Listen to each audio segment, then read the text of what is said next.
في أكبر الكتب.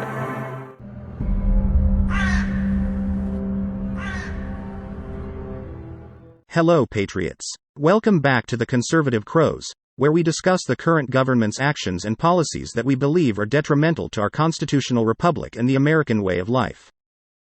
Today, we're diving into a controversial and often troubling topic: the ATF, or Bureau of Alcohol, Tobacco, Firearms, and Explosives, the FBI, or Federal Bureau of Investigation, and their history of being perceived as the government's hit squads against American citizens.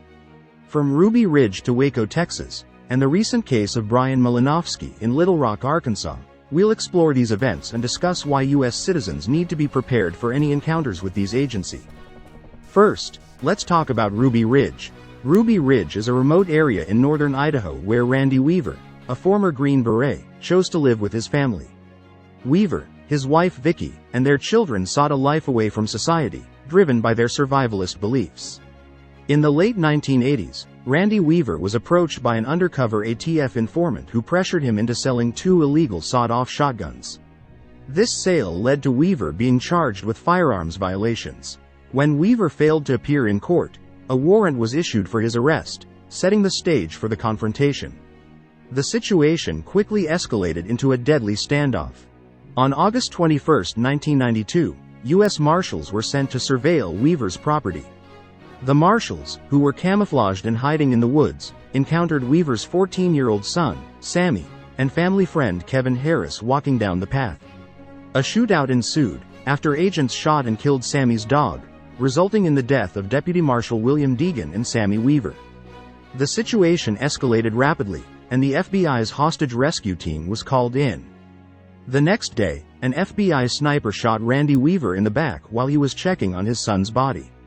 The sniper then fired at Kevin Harris, hitting Vicki Weaver in the head, who, at the time, was holding her 10-month-old daughter. Vicki was killed instantly. This set off an 11-day siege where negotiators tried to bring the standoff to a peaceful resolution. The rules of engagement at Ruby Ridge were highly controversial. Not only were the rules being made up on site, they were also more aggressive than standard FBI protocols, allowing agents to shoot any armed adult male seen outside the cabin. This aggressive stance contributed to the fatalities and the severe public backlash that followed. Critics argue that the ATF's actions were extreme and unnecessary, contributing to the tragic loss of life. Next, we move to Waco, Texas, where in 1993, the ATF led a raid on the Branch Davidian compound, home to the religious group led by David Koresh. On February 28, 1993, the ATF attempted to execute a search warrant at the compound. The raid, codenamed Operation Showtime, involved over 70 agents. However, the element of surprise was lost, and a fierce gunfight erupted. 4 ATF agents and 6 Branch Davidians were killed in the initial raid. The failed operation led to a 51-day standoff, with the FBI taking over negotiations. Despite attempts to peacefully resolve the situation, tensions remained high. On April 19, 1993, they launched an assault using tear gas. A fire broke out, engulfing the compound and killing 76 people, including many children. The exact cause of the fire is still disputed. Some survivors and experts claim it was started by the Davidians themselves, while others believe the FBI's actions directly or indirectly caused the inferno. The use of aggressive tactics and the resulting loss of life sparked widespread outrage and criticism. The Waco siege remains a stark reminder of the potential for disaster when law enforcement and armed groups collide. It highlights the importance of careful planning, communication, and restraint in high-stakes operations. For many, it also underscores the need for accountability and transparency in federal agencies. More recently, the case of Brian Malinowski, an executive at the Bill and Hillary Municipal Airport in Little Rock, Arkansas, has raised similar concerns. On March 19, 2024, the ATF conducted a raid on Malinowski's home. Reports suggest that the agents used a no-knock warrant and entered his home with force. 10 vehicles loaded with ATF agents and local police went to Malinowski's home at 6:01 in the morning. Upon arrival, they cut the electricity to the home, covered the Ring doorbell camera with tape, done so the Malinowskis could not see who was at their home, and broke into the house, Malinowski and his wife was reportedly asleep. Startled by the commotion, Brian Malinowski jumped out of bed, grabbed his firearm, to see what was going on. Upon confronting the ATF agents, in the dark, mind you, Malinowski was shot in the head and killed during the operation.